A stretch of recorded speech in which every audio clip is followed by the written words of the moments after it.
This is Winning Cures Everything. Here's your host, Gary Seegers. Tuesday, May 14th, this is Winning Cures Everything. We do this every day, Monday through Friday, for 10 to 20 minutes. Here is the rundown for today's show. Memphis AD Tom Bowen steps down. Memphis basketball recruiting, NBA lottery tonight. NCAA has formed a working group to discuss the likeness rights and whatnot for players, etc. We're going to do it in a different order than that. Either way, I am your host, Gary Seegers. We're going to make this one a quick one today and try and get all these things along with the daily picks. I'm your host, Gary Seegers. As I said, you can follow me on Twitter at GaryWCE. You can follow the show at Winning Cures. Follow us on Facebook, facebook.com/winningcureseverything. Make sure you jump into the comments. I can see what everybody's saying, so go ahead and jump in, be a part of the show. Let me know what you think about the topics, etc., etc. Let's go ahead and dive into the first order of business, which is the show is brought to you by betnow.eu. If you use promo code WINNING50, they will give you a 50% deposit bonus. It's a fantastic online sportsbook. Make sure it's legal where you are, but it's a great online sportsbook. Great layout, great odds. Everything's great for recreational gamblers. Go check it out for yourself, betnow.eu. If you are watching the show, you can see it down at the bottom of the screen. Go check it out. Use promo code WINNING50, and you'll get a 50% deposit bonus. Let's go ahead and jump into topic number one. The NBA lottery is tonight, 7:30 p.m. Central Time. It's going to be on ESPN from Chicago.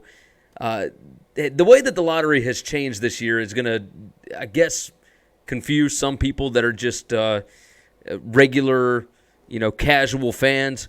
But the way that it works this year is there is a top 4 instead of a top 3 that you were trying to get up into. And the lottery odds have changed.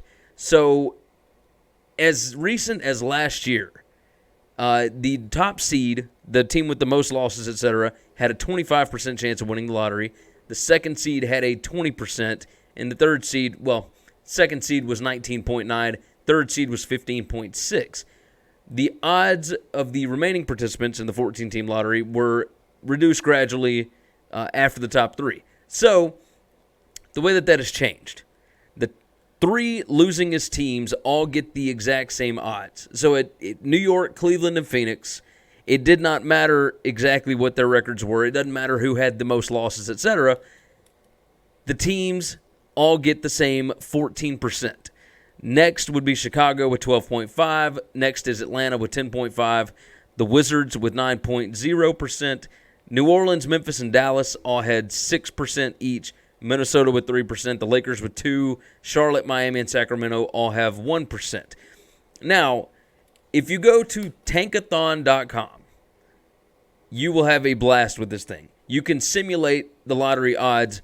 I went through, I did it 100 times.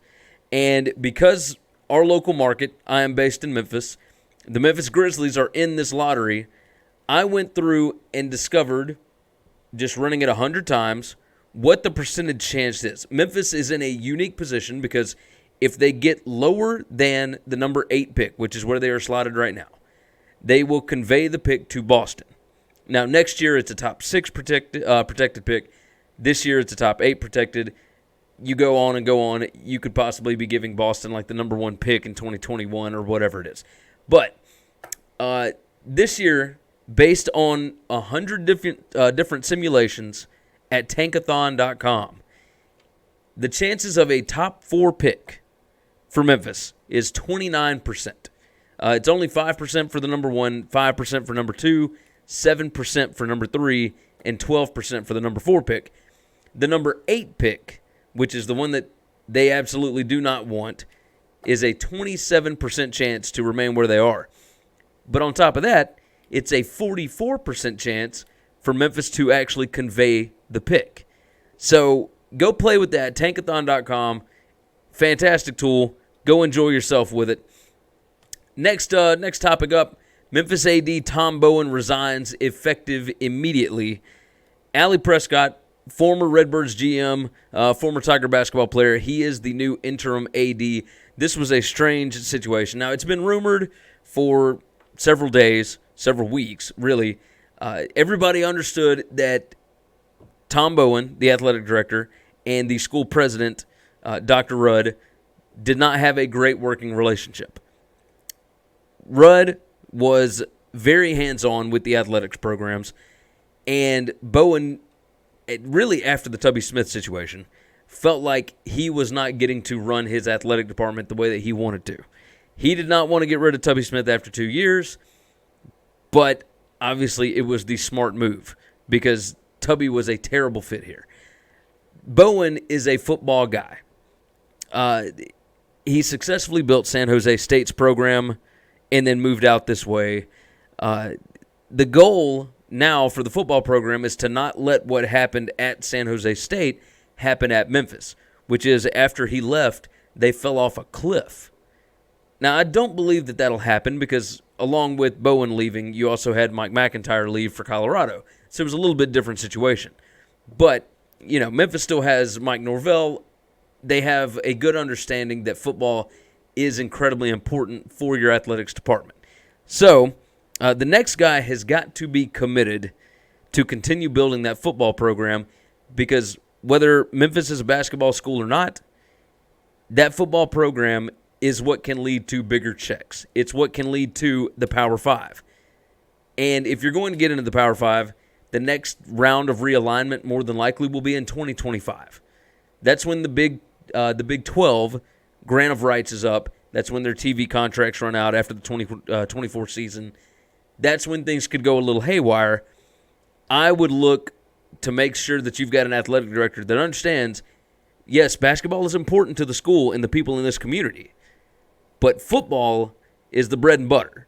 That is where everything can come from. That is what makes all of the renovations on campus. That's what makes everything possible with a school, the football program. It is the front porch. It is the moneymaker. That's the way it goes. You have to maintain the basketball program. You cannot let a good football program be at, what did the guys on 92.9 say today? It can't be at the detriment of the basketball program. You have to maintain that basketball program for the community. You have to maintain the football program to make possibilities come to fruition going forward.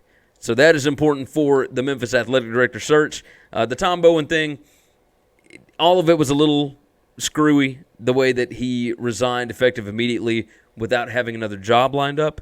Typically, that's the way that those things go down, especially when they leave so quickly. Otherwise, you have some kind of a succession plan.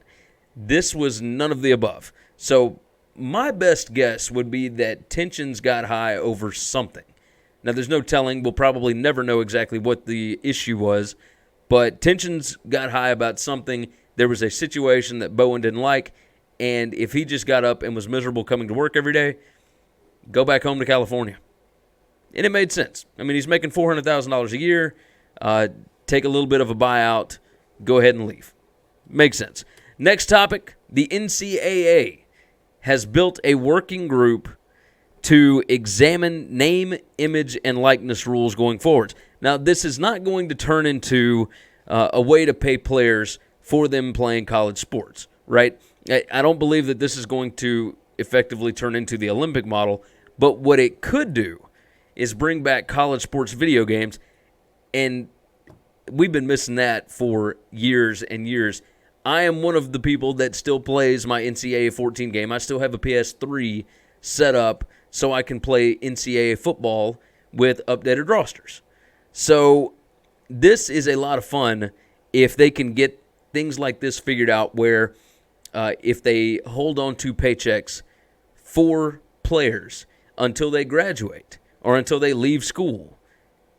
That's really interesting to me. That's exciting. That's everything that I could possibly want is to get the football game back, to get the college basketball games back. Imagine the young girls out there that might be playing NCAA softball from it, not necessarily EA Sports, but whoever wanted to create the game.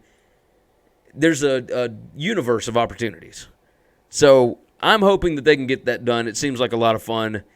There we go. All right, topic number 4. Memphis basketball recruiting is absolutely on fire right now. Here is who they've got in as we speak. James Wiseman, number 1 player in the class, 5-star. Boogie Ellis, 4-star.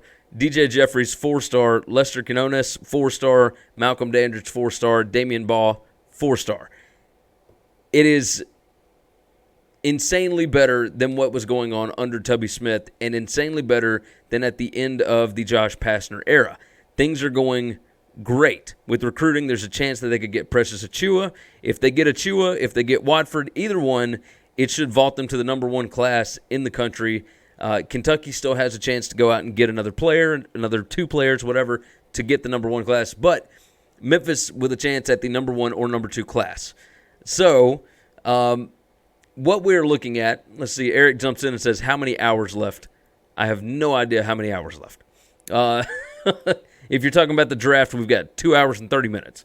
So, but Memphis recruiting, I got really excited about it because obviously it's big in this market. I'm in Memphis, like I said before. That is a huge, huge thing.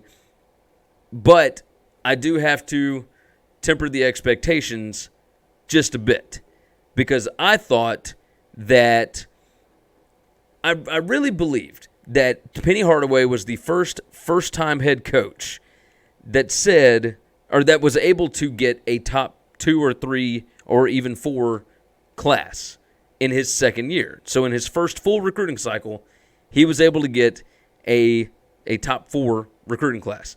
Until I realized, by going back through all the 247 Sports ratings, Josh Pastner did the same thing. In his first season, in his first full season, the 2010 recruiting cycle, he got 3 5-stars. He had the number 2 overall class in the country. And yes, he made NCAA tournaments with it, but he was never able to be successful. So we have to be careful and not let expectations get too crazy with this insane recruiting class. We're hoping that Precious Achiuwa comes to Memphis. Obviously, that would be great for the market. That would be great for everything that does with the show, etc. Let's jump into the daily gambling picks. I've got several more. We had a bad night last night. That was a bad night. That was on me. I lost some money. It's okay. Tonight, we're getting it all back and then some. I'm putting a bunch down on the Warriors money line and the Astros money line parlay. You can go see the picks over at winningcureseverything.com, by the way. Go up to the navigation bar, click on gambling picks. It'll be right there. Warriors money line, Astros money line, parlay those together. Your odds are minus 120 on it. I love the Astros at the Tigers. I love the Warriors in Game 1 against the Blazers. Next up, hockey. Hurricanes money line. Look, Hurricanes, they are undefeated in Game 3s. They've been in this spot before. I like the Hurricanes against the Bruins. Baseball, I'm going Astros team total over 6.5. I'm going Rays first 5 innings money line against the Marlins.